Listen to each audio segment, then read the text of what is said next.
तो सबसे पहले तो दास आपको छोटी सी जानकारी देना चाहता है कि काल प्रेरित सतलोक आश्रम मैनेजमेंट हरियाणा ने अर्थात परम पूज्य सतगुरु रामपाल जी भगवान के काल प्रेरित कलयुगी परिवार ने, उनके बेटा बेटी भाई बंधु रिश्तेदारों ने, कोऑर्डिनेटरों ने अपने धार्मिक धंधे के लिए, अपने स्वार्थ के लिए काल की गोद में बैठकर संत रामपाल जी के मिशन को बर्बाद करने के लिए, उनके भक्तों को मर्यादाओं से दूर करने के लिए आज से 15 दिन पहले श्री राम जन्मभूमि अयोध्या में जो भंडारा शुरू किया था, ये कहकर कि ये भंडारा सतगुरु रामपाल जी के आशीर्वाद से, उनके आदेश से 1 महीने के लिए शुरू किया जा रहा है। और उस भंडारे का इन्होंने नाम दिया था सदाव्रत भंडारा, 1 महीने के लिए। लेकिन 13 मार्च 2024 को उत्तर प्रदेश की योगी सरकार ने उस भंडारे को बंद करवा दिया। यानी 2-3 दिन पहले सतलोक आश्रम मैनेजमेंट हरियाणा के द्वारा मनमुखी होकर भगत समाज की मर्यादा तोड़वाने के लिए आन उपासना में सहयोग करते हुए श्री राम जन्मभूमि अयोध्या में जो भंडारा शुरू किया था, वो भंडारा इनका बंद हो चुका है। सरकार ने एक्शन ले लिया। एक्शन क्यों लिया? बहुत बड़ी मेहर होती है परमात्मा की, क्योंकि काल तो परमात्मा के बच्चों के जो कर्म हैं वो बिगड़वाता है, और परमात्मा कोशिश करता है कि इनके कर्म ना बिगड़े। तो ये भंडारा शुरू करने से पहले ही परमात्मा ने मुझ पवन दास को निमित्त बनाकर श्री रामचंद्र जी के ऊपर 1 घंटे का एक वीडियो बनवाया था, जो तकरीबन 20 से 25 लाख लोगों ने उसको देखा। और उसमें पूरी हिस्ट्री, पूरी की पूरी जन्म कुंडली दशरथ पुत्र श्री रामचंद्र जी की, कि वो कहां तक के भगवान है, क्या उनमें योग्यता है, क्या उनमें गुण है, सारा का सारा उस वीडियो में परमात्मा ने खुलासा करवाया था।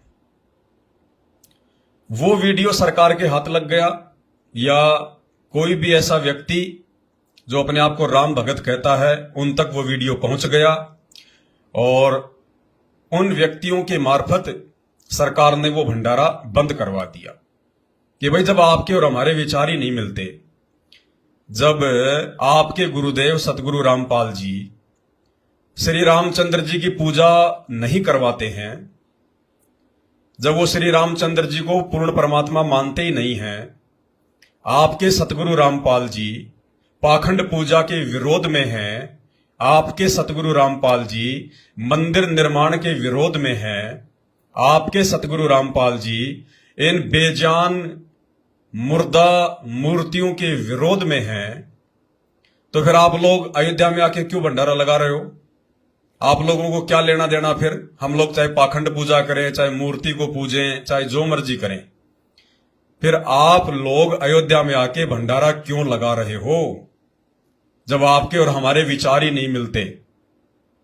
अब ये आप भी बहुत सारे भगत भाई बहनों के दिमाग में बात चल रही होगी कि आखिर इन्होंने अयोध्या में 1 महीने का भंडारा लगाने का सिस्टम क्यों शुरू किया।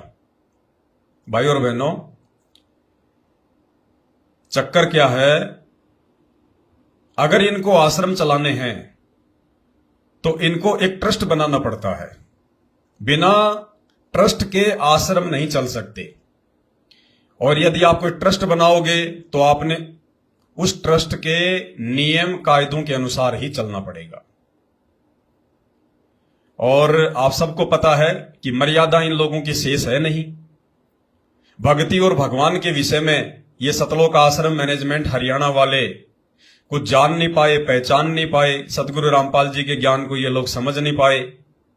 इन्होंने तो केवल अपने घर का गुरु मान लिया उनको, ये उनके ज्ञान को नहीं समझ पाए।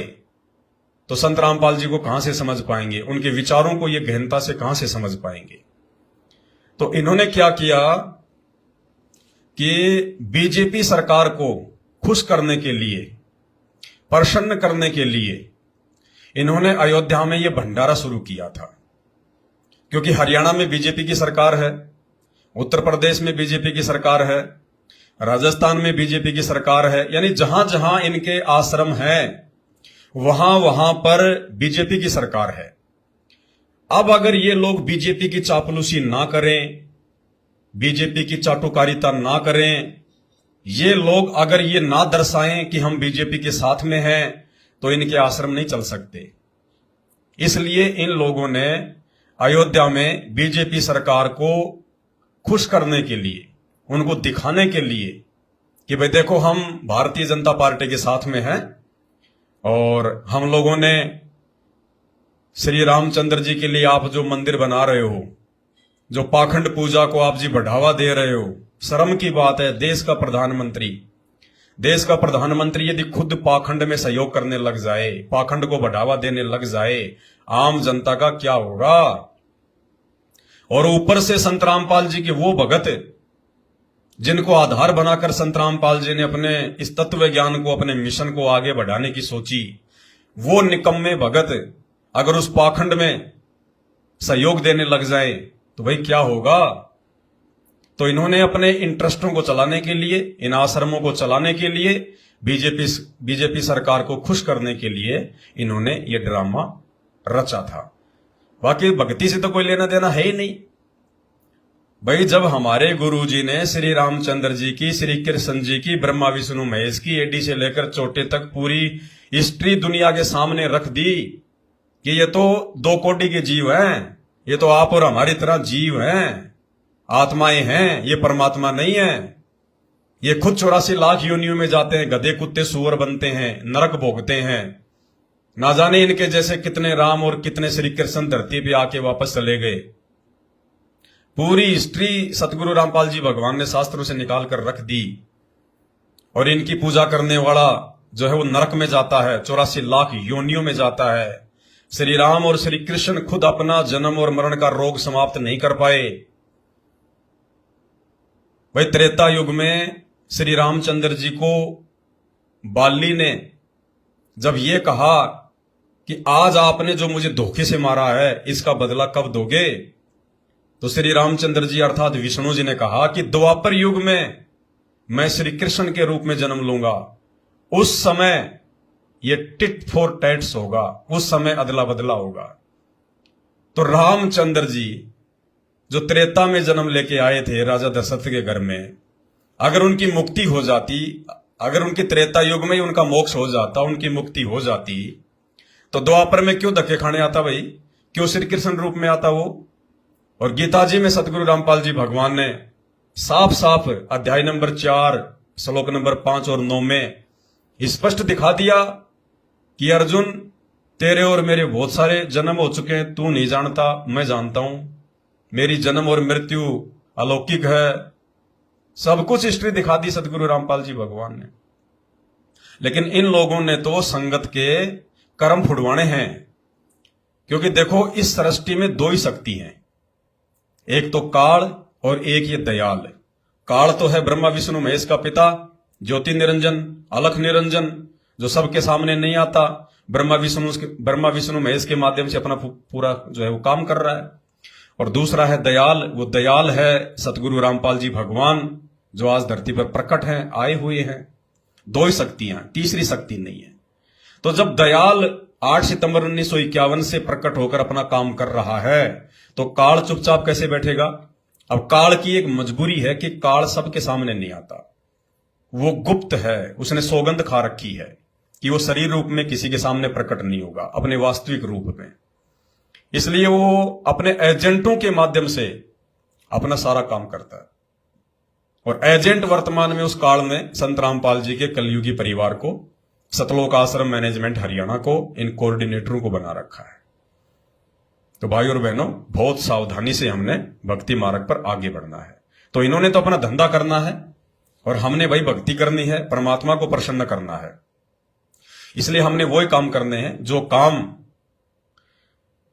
पिछले 28-30 वर्षों से सतगुरु रामपाल जी भगवान कर रहे हैं।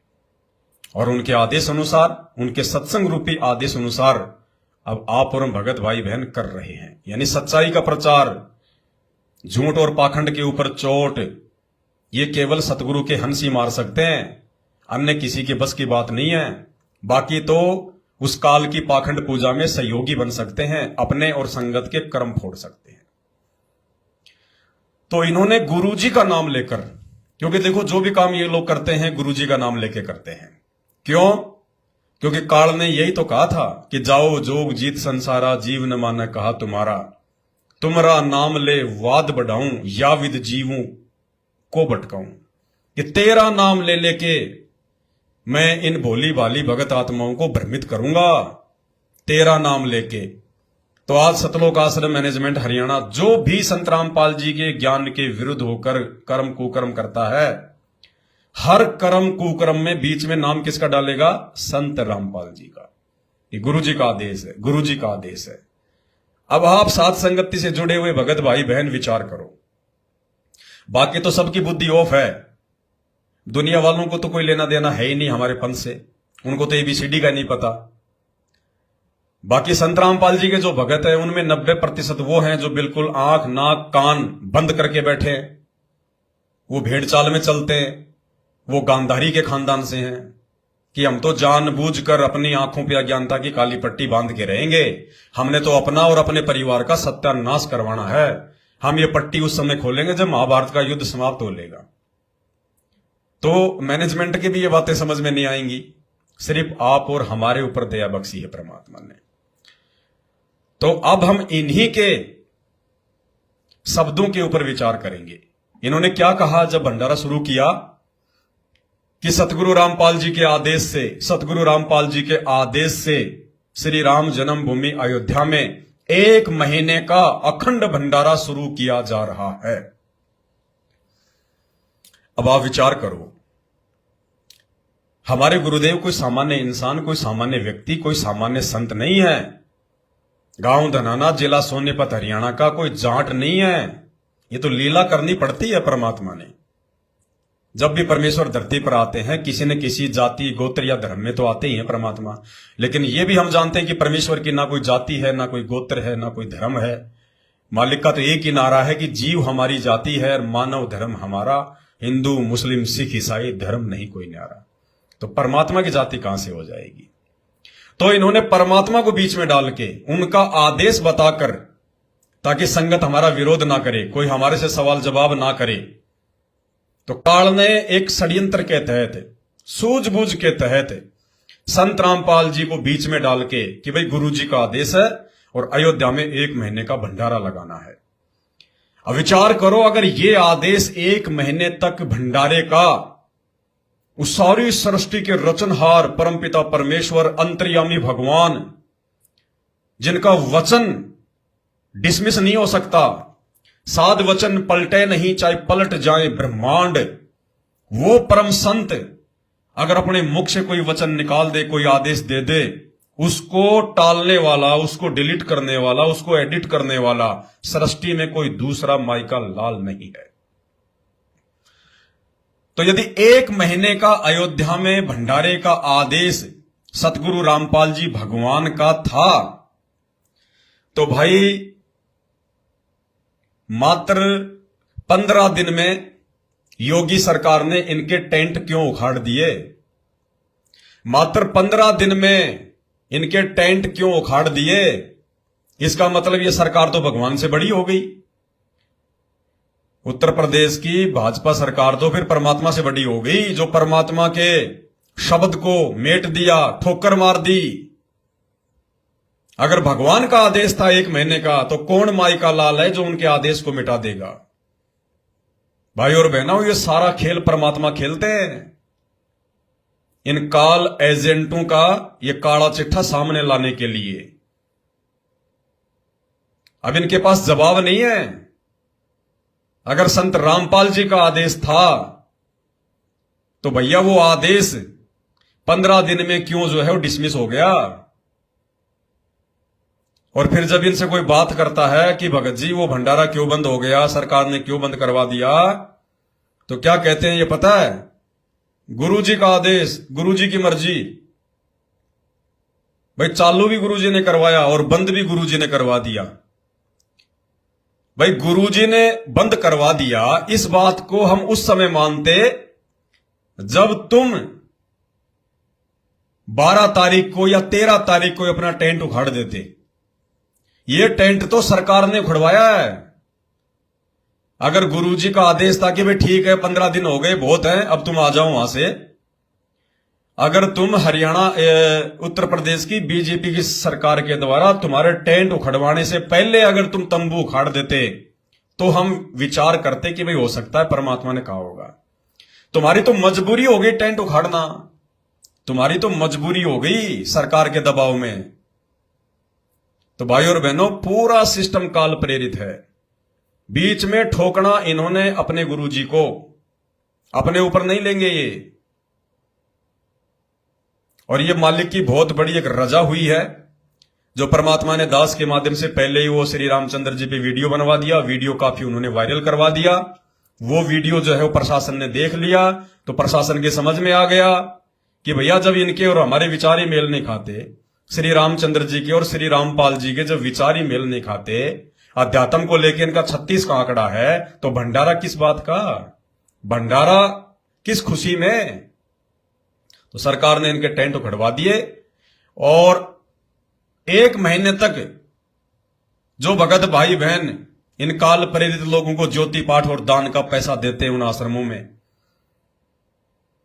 जिससे इन्होंने भंडारा शुरू किया था, पाखंड पूजा को इन्होंने बढ़ावा दिया, वहां पर परमात्मा ने मात्र 15 दिन में इनके टेंट उखड़वा कर और उन भगत भाई बहनों का वो दान जो पैसा था ज्योति पाठ का, वो बर्बाद होने से बचाया। उनके वो कर्म फुड़वाने से परमात्मा ने उनके बचाए। इतना दयालु है ये परमात्मा।